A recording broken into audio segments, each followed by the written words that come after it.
Howdy, y'all. It's Cody from the Keeper's Nerd. How you doing? So I just thought, it's time to do a quick review of the Necrons Tomb Sentinel.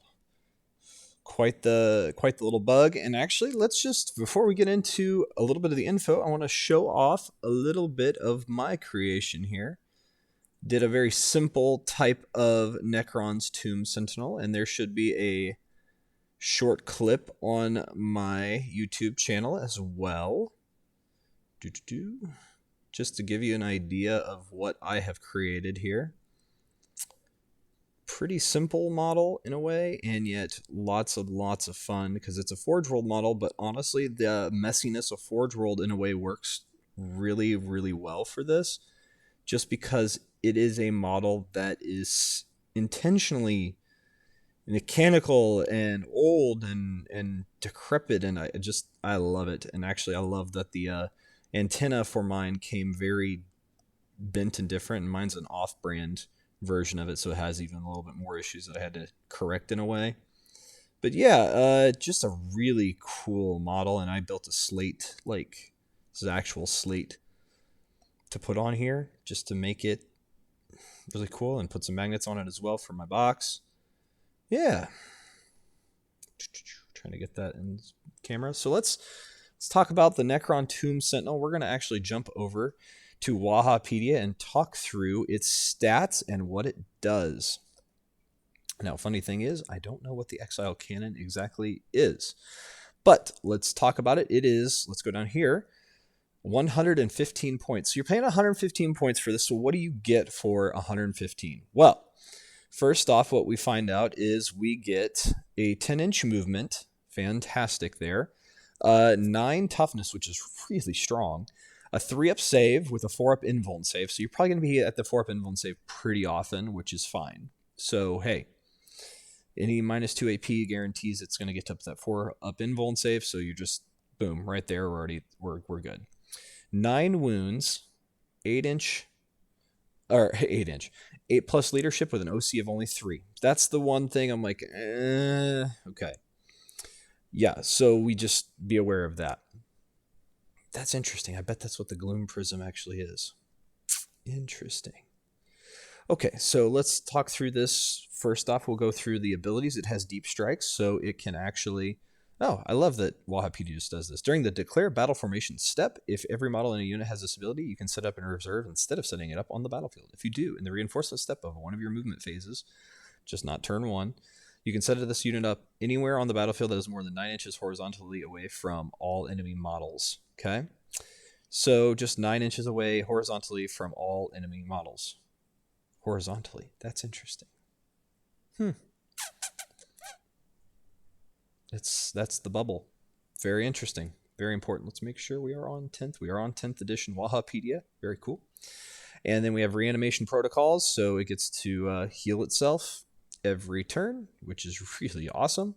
Aggressor Guardian. Each time an attack targets this model, if this model is within range of an objective marker, worsen the AP characteristic that attack by 1. So you might be able to get that 3-up save. In addition, each time this model makes an attack that targets a unit within range of an objective marker, improve the AP characteristic of that attack by 1. I cannot remember if it's -1 to the AP from the save or if it's different. I'd have to look, because if those stack with the Aggressor Guardian, that would be really cool. But at the very least, you always can basically guarantee a -1 AP as long as you're within range of an objective marker. And then if they're in range of the objective marker, so you're trying to get onto it or you're fighting over it, you get to have +1 AP. And that's for any attacks, both for range and melee. Really cool. Also, down below, it's equipped with an Exile Cannon, Tomb Sentinel Claws, and Gloom Prism. It has only one model in the entire unit, which is fine. Gloom Prism Aura. While a friendly Necrons unit is within 6 inches of the bearer, models in that unit have the Feel No Pain 4-up ability against psychic attacks. Now, Psychic isn't really big in 10th edition at this point, but still, just the fact that this has the ability to give other things as well, and itself, Feel No Pain against psychic attacks is really, really cool. Just a little extra layer of things, and plus this AP. It's just amazing model for just the fun aspects that it has. So What does it have for offense? We have the Exile Cannon, which has Blast. So Blast, let's just highlight it. Let's go through it. Weapons with Blast in their profile are known as Blast weapons, and they make a random number of attacks. Oh, that's interesting. Each time you determine how many attacks are made with the Blast weapon, add 1 to the result for every 5 models that were in the target unit when you selected it as the target, rounding down. So you always round down, so if there's less than 5, you get nothing. So if there's 4 models, you get no bonus attacks there. Blast weapons can never be used to make attacks against a unit as within engagement range of 1 or more units from the attacking model's army, including its own unit. So pretty important there. Yeah, and it gives the example of 2d6 targets a unit that contains 11 models, and the roll to determine how many attacks are made is a 9, a total of 11 attacks, because you get to add 2, because there's 5, and then you round down for the 11th model. Really cool that you have this. So obviously this is going to be like probably a one and done deal, because after that it's going to be within range. So it gets d6 plus 1 attacks. So you could have a maximum right off the bat on its own of 7 attacks or a minimum of 2. And then with Blast, you could have, typically the most you'd see is 20 units in a squad, 21 or 22 with leaders. So you could get possibly a bonus 4. So that's kind of cool. Ballistic skill only of a 4+. Now keep in mind the keywords here are Monster, Canoptech, and Tomb Sentinel. And Canoptech works with the Canoptech Court. Is that right? Yeah. So it can reroll hit rolls and whatnot. So it's pretty cool. Strength 10 on this weapon. So it doesn't hit very consistently, but if you can get those rerolls, pretty awesome in your power matrix. Strength 10 is ridiculously high. AP -2, which could be AP -3, and 2 damage each. 2 damage is not much, but when you've got a weapon that all of a sudden people are going, wait, what's happening? Oh yeah, that's strength 10, and it is hitting you for quite a bit. Now, we get to the next piece. The melee weapon is the Tomb Sentinel Claws. Melee, so it's just only in melee. 6 attacks. So we guarantee 6 attacks, which is really cool. 4 weapon skill to hit. So again, not great there, but you could get the rerolls to hit. Strength 6, that's pretty strong. No AP, but it could be -1 AP in close combat because of its Aggressor Guardian, which you want to be playing an objective. And especially like the closer objective in No Man's Land for yours would be a good one for this thing to hold on to. I don't know if I would deep strike it or not, because I think honestly the best thing to do would be to keep it on the board and to move those 10 inches in advance and get up on that thing immediately and just hold it. Be right there on that objective with a -1 coming in from their AP, and then yeah, just really taking advantage of that. We're going to do a little bit of research here too, because I cannot remember benefits of cover in 10th edition, how that works. We'll have to look that up here in just a second, because I don't know if it stacks or not. I can't remember. But 1 damage, it's not much, but what you're really doing is trying to keep an area under control. And I think that's really important to the gameplay here, that just you're trying to totally keep them from being able to take it off of you. Really crazy. Okay, benefit of cover. There we go. The only thing is it only has an OC of 3, objective control of 3. So if you get a big group on there and they're just fighting with him and they can't destroy him, but he can't destroy them either, they're probably going to take it off of him unless he's running with other things next to him, and he might be running interference, which is pretty cool. Okay, so benefit of cover. When a model has the benefit of cover, add 1 to the saving throw made for that attack. Okay, so 1 to the saving throw. And this is AP. Dang, that's a stacking thing then, because those are 2 different deals. So it's going, you have -1 AP, and if I'm in the cover, I get +1 to my save because you can't all target me because I've got benefit of cover. Now, melee, obviously that doesn't work, but then you still have the, all right, we're a melee, you're on the objective, so,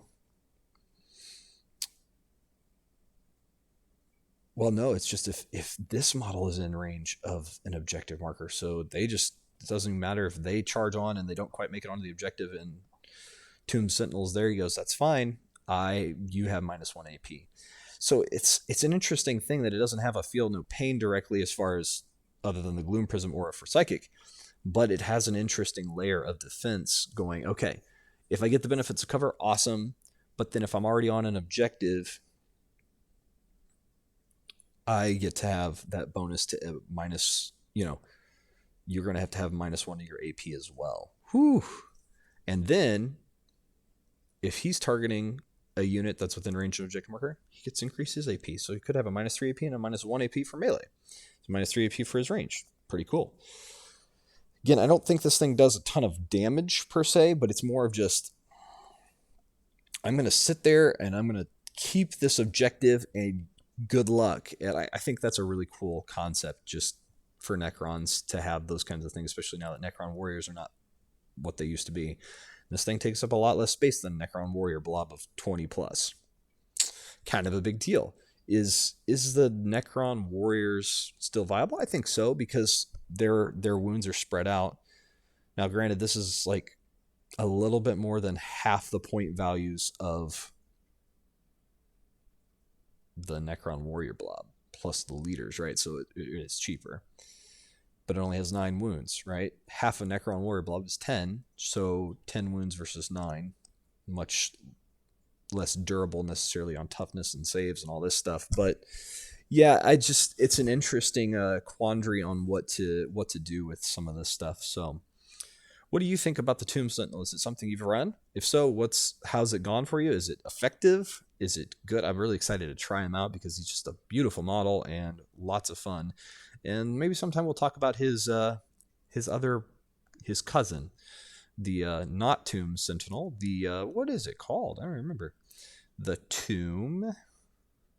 You know what? Let's just talk about it for a second, because I think it would be kind of fun. Where is this thing? Tomb Stalker. There it is. Let's just talk through it real fast. See what's different here. Everything is the same up here.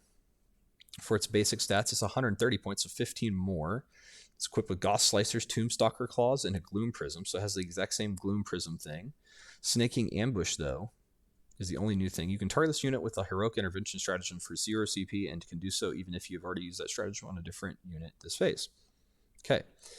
So the only things over here that are different are, well, the melee weapons and the ranged weapons are different. So we have Goth Slicers, which is lethal hits. So on a 6, it auto wounds from the hit roll, which is cool. So it gets 8 attacks guaranteed with a 24-inch range. And what do we have, an 18-inch range, I believe, on the other one? So definitely a bigger range here with guaranteed 8 attacks, 4 up ballistic skill, 5 strength, so half the strength, only -1 AP with 1 damage. That's the problem there. And then Tomb Stalker Claws, that's the thing. Like, this AP is what you get, period, whereas the other one can get higher AP. Sustain hits 1 with 6 attacks, so it actually, on 6s, can get you extra attacks to roll for wounds. Strength 6, -1 AP, 2 damage. Aha. So more damage coming in on this thing, but it's more expensive, and it's also not as survivable. Just kind of an interesting thing. This really does actually have the same AP as that one if you're fighting over an objective, which is really interesting, but it doesn't have the sustained hits. And was it the same strength 6? I think it was strength 6 for both of them. Yep, strength 6. So not as much damage in melee, but the other one has a better weapon, and it just has a better defensive buff.